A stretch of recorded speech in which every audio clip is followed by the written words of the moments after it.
Hey, what's up guys? In this video I'm going to show you how to clean the mass airflow sensor from this Mazda 2. Also a couple of tests you can do to determine if it's something wrong with the mass airflow sensor. Because a lot of you guys, I heard that you replaced the mass airflow sensor but then there is no change, or after a couple of days you still got the same problem. So let's see. So first, before even removing the sensor, if you have one of these CAN tools with live data, connect it to the OBD2 port, which is down here.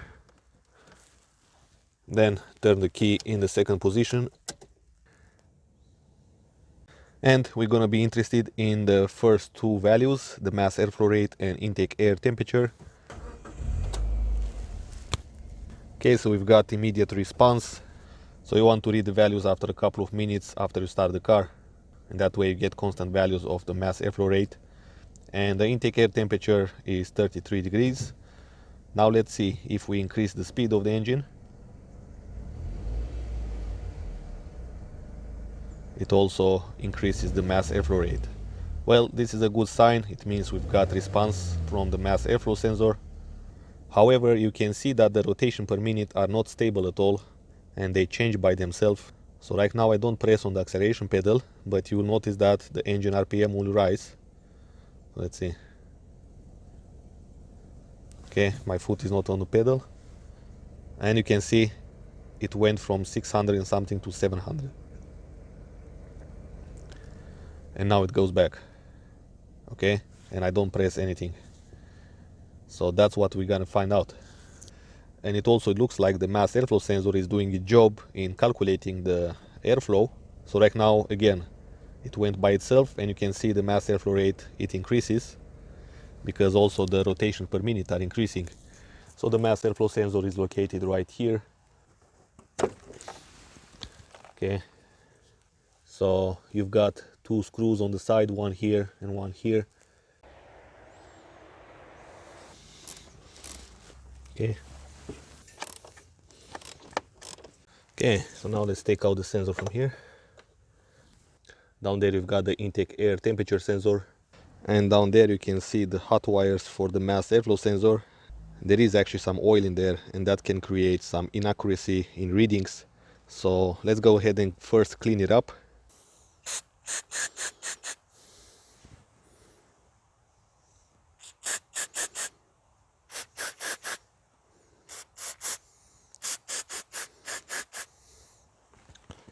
Okay, now I'm gonna let it dry for a couple of minutes. Also, meanwhile, you can inspect this gasket. You've got a gasket around which has to seal, because otherwise you can easily get an air leak here and it will mess up with all the fuel system. So make sure that this gasket seals. One way to tell is to check if the gasket sits above the surface, and you can see it does. Okay, just watch it all around, and you can see the gasket rises above the surface, which is sealing the sealed surface, right? This round area here. So that looks good. Depending on your car, it might have a different design. You have to check at any connection points if the air leaks or not. Check the gasket, check these O-rings, whatever it is, and that can actually fix the problem on your car sometimes. Okay, so the sensor is dry. Now let's install it back and read again the values. Let's see if there is any change. This is gonna be something like a live diagnose actually. You want to feel the sensor that it goes in there a little bit hard, like that, kind of clicks in. And let's put back the screws. Alright, so on this car, from this point, we don't need to remove the sensor from there anyway, because we can easily get access to the connector and we are done cleaning it. So if the problem was that it was dirty, then we fix the problem. If not, it means we can detect if the sensor is wrong from above without removing the sensor from here.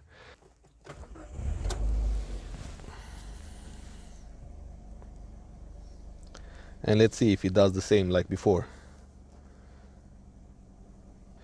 This time it looks like the mass airflow rate is a little bit lower and the rotation per minute are quite steady until now. The long-term fuel trim are okay.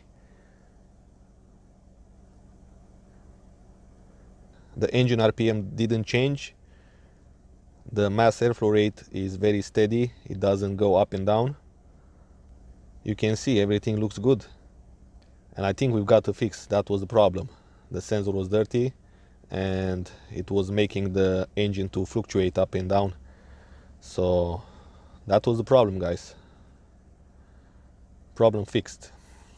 But also sometimes it can happen that the inaccuracy is caused by a short in one of the signal wires. So for those of you who doesn't have a scan tool, we can see it with a voltmeter.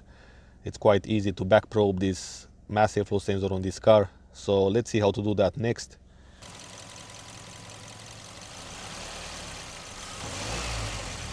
Okay, so right now I've got the voltmeter connected to the intake air temperature sensor signal wire, and that value has to be stable. Now this is the mass airflow sensor signal wire, and you can see it kind of fluctuates.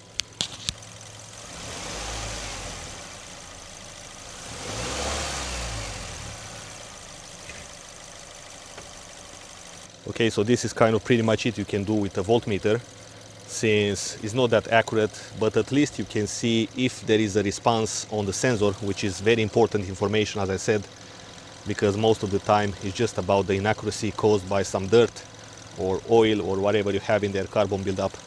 So I've got the one in the middle and the one here on the edge. They are not numbers, so I don't know which number they are, but here they are. Okay guys, so that was pretty much it. Thanks for watching. If you like this video and find it useful, give it a thumbs up. And until next time, drive safe so I can see you in the next video.